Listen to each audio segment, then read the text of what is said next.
I didn't wake up until 5 o'clock. My body's just so off, you know.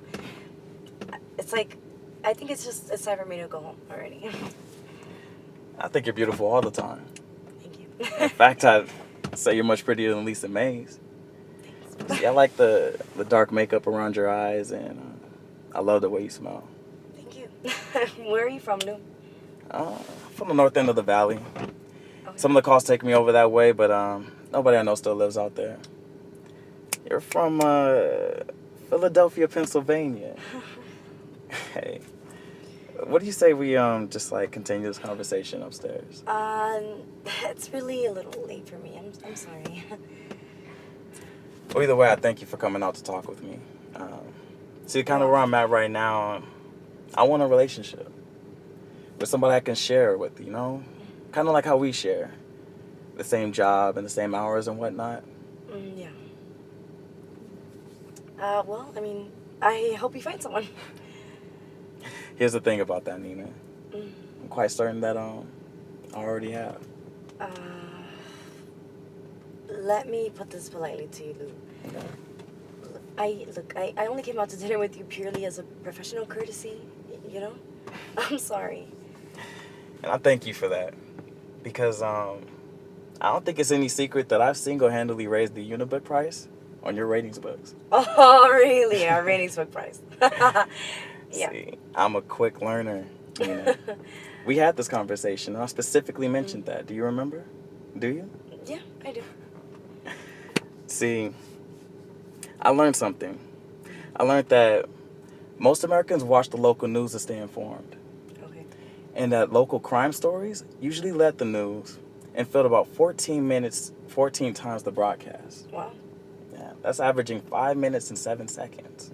Impressive. With the local crime rates in LA going down, I can only imagine. Well, I like to think that makes items like mine particularly valuable. You know, like rare animals. And I can only imagine that you'll be needing my resources next week. Well, I mean, yeah, I think that you're doing a great job, so thank you. We appreciate it. See, there's certain good things about being alone.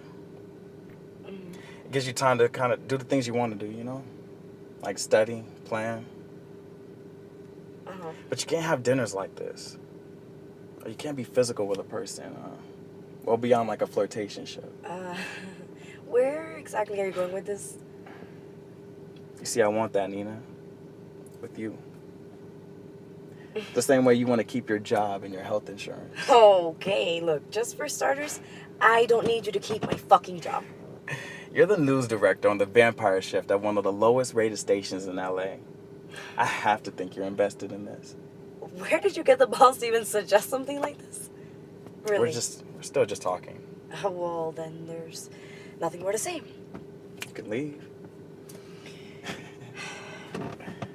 Look, you've done well, okay? And we pay you well. Yeah. Very, very well. We always have. If you like, I can get you an exclusive retainer that would be on top of your segment fees, of course. And I can probably even get you a job at the station, starting out as a production assistant. That way you can learn the job from the inside. That's where you said your interest lie, right? Just check it out and see where it goes. You're not listening, Nina. See, I happen to know that you haven't stayed at the same station for more than 2 years at a time. And your 2 years are coming up soon. So I can only imagine that you have a contract for that exact same length of time, and that the ratings for next week are going to directly impact that. Wow. You're threatening to stop selling to me. I'm negotiating. No, you're threatening me. Wow. See, Nina, I like to think that the true value of anything, or the true value of any item is what somebody's willing to pay. You see, you want something, and I want you. To fuck you. And as a friend. Wow, as a friend? Really? Friends don't pressure friends to fucking sleep with them. See, that's where you're wrong, Nina. Wow. Because, as I'm sure you know, a friend is a gift that you give yourself.